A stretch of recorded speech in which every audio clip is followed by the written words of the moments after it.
Hey guys, welcome to my new channel where I will be posting manhwas for you. Let's get started. This manga starts in a cold village with a windy snowstorm. A voice in the cold is calling for help. A boy wakes up to the sound of the voice and rises from his bed. And the voice repeats that it hurts so much. The boy hears the voice say it doesn't want to die, getting the Wendigo vibes. The boy peeks out the window wondering if the voice is coming from there. The boy finds where the voice is coming from. And like every other white person in a horror movie, goes outside to see what is making the cries for help. He looks at his hands to see glowing balls, and the balls escape his hands. The boy follows the balls and they lead him to a black cat. He approaches it and comes face to face with it. He is panting from all the running and the cat looks at him. The cat whirs, and then it coughs blood. The boy stretches his hands out and grabs the cat gently. He cuddles it and tells it it's okay and that it won't hurt anymore. He tells it to go night-night like Chef Curry and sleep peacefully. The boy is waking up a few years old and looks like he is being mistreated. He is cold. A man comes to his door and tells Estiel, the boy, to get up, asking how long he trying to sleep for. The man is his oldest brother Terriot. Get hitting the door like the FBI. Dang, a girl is telling mans just to die already. Estiel looks sad and depressed. I feel him pause. Estiel goes ahead and steps out of bed and opens the door with his blanket on. His brother tells him to hurry up and asks Estiel if he forgot what day it is. Estiel, not bothered to answer, tells Terriot that he will be coming out now. Pause. Terriot is looking at Mans with a disapproving look.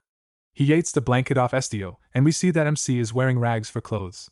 Terriot then throws Mans' blanket at him. Terriot asks Estiel to wash his clothes, at least holding his nose like Cinderella's stepmom. Estiel looks like he needs a hug drop-alike for him.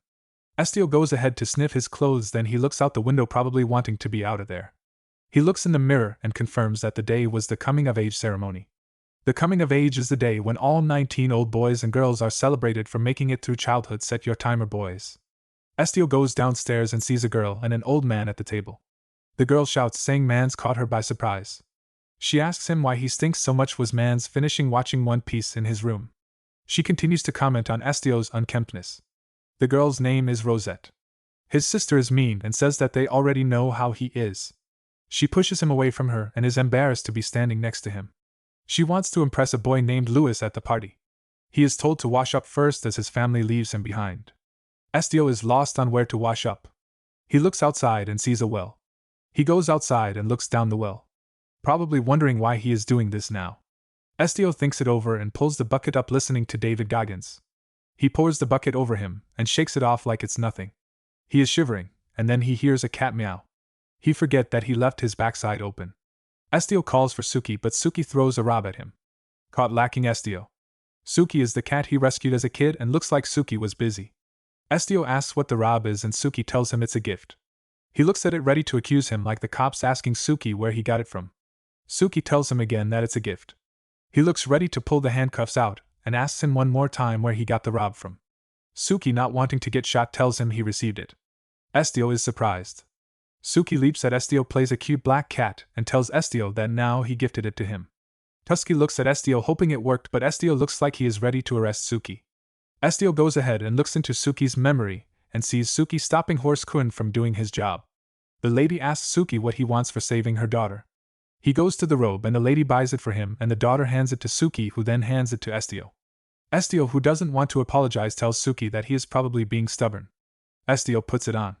He then thinks of why Suki brings random gifts back. Suki looking a little suspicious. Estiel makes the right decision of not questioning where Suki gets the gifts and pets him. Looks like Estiel's superpower is being able to talk to animals. He talks to the animals around him, asking how they have been and how their families have been. He realizes that Suki isn't around and is shocked when he sees what's behind him. A girl steps towards Estiel and he looks like he is about to get rizzy. Bella is the girl's name. She tries to speak, but Estiel asks who she is. Gid is sad that Bella doesn't remember him. She uses a charming voice to call Estiel's name. She asks him if he is going to the ceremony and he answers yes.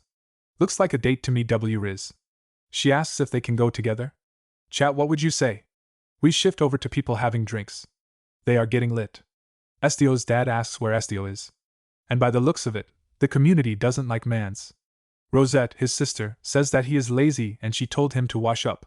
The villagers want to start the party without Estiel, and they rally themselves to go ahead and start without him.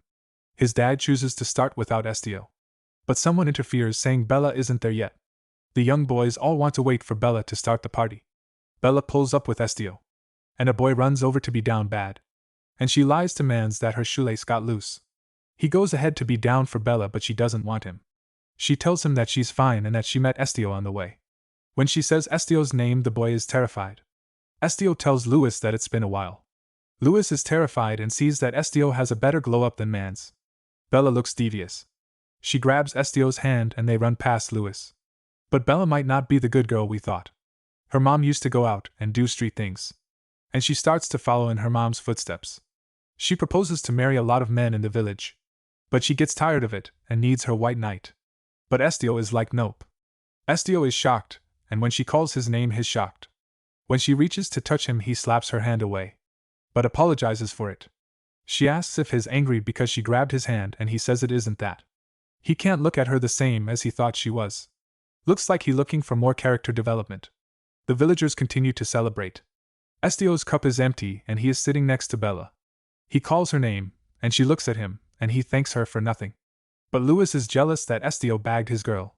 He starts to pick at Estio's clothing. He has the crazy look in his eyes. But he overhears Estio's parents asking if they bought the robe for Estio. But they didn't buy it for him. Their village doesn't have that kind of dime to afford that. Laos smirks and places his cup down and approaches Estio. He asks where he got the robe from. But Estio tells him he got it as a gift. That will be the end of today's manga. Like and share for a part 2.